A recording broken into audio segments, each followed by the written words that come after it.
వెన్ను నిర్మాణం ఎలా ఉంటుంది, అసలు ఈ వెన్ను నిర్మాణం నేచర్ మనకి ఎలా డిజైన్ చేసింది అనే దాని గురించి తెలుసుకుందాం. అందరికీ నమస్కారం, నేను మీ డాక్టర్ శ్రీరామ్.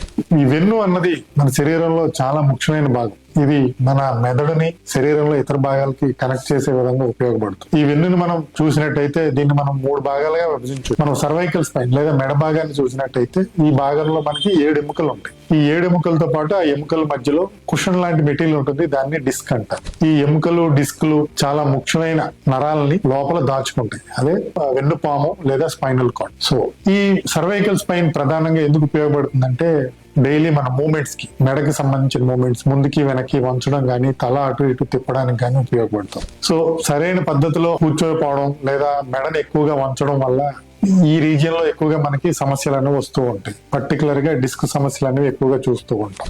రెండోది వచ్చేసి థొరాసిక్ స్పైన్. థొరాసిక్ స్పైన్ అనేది మన ఛాతీ భాగంలో ఉంటుంది. ఇది ఎక్కువగా మన చెస్ట్ యొక్క ఎముకలు లేదా రిబ్స్ అన్ని ఈ రీజియన్ ఆఫ్ ద స్పైన్ కి అటాచ్ అయి ఉంటాయి. దానివల్ల ఏంటంటే ఈ రీజియన్ లో మూవ్మెంట్ అన్నది ఎక్కువగా ఉండదు. ప్రధానంగా బ్రీతింగ్ మూవ్మెంట్స్ లో కొంచెం మూవ్మెంట్ వస్తూ ఉంటుంది. అదే విధంగా కొంచెం అటు ఇటు తిరిగేటప్పుడు ఈ థొరాసిక్ స్పైన్ లో కొద్దిగా కదలికలు వస్తాయి. ఈ థొరాసిక్ స్పైన్ ప్రధానమైన లక్షణం ఏంటంటే ఇక్కడ వెన్నుపాము, ఇందాక మనం అనుకున్నాం కదా, స్పైనల్ కార్డ్ కి సంబంధించిన ప్లేస్ చాలా తక్కువగా ఉంటుంది. దీని యొక్క ఇంపార్టెన్స్ ఏంటంటే ఎప్పుడైనా థొరాసిక్ స్పైన్ కి సంబంధించిన గాయాలు ఏమైనా అయితే ఆ లోపల ఉండే వెన్ను లేదా వెన్నుపాము లేదా నరం అన్నది ఎక్కువగా దెబ్బతినే అవకాశాలు ఉంటుంది. మనం చాలా సార్లు గమనించుంటాం, రోడ్ ట్రాఫిక్ యాక్సిడెంట్స్ లో ఈ థొరాసిక్ స్పైన్ కి సంబంధించి ఇంజురీస్ అయిన వాళ్ళలో నరాలు దెబ్బతిని కాలు చచ్చొచ్చే అవకాశాలు అనేవి ఎక్కువగా గమనిస్తూ ఉంటాం.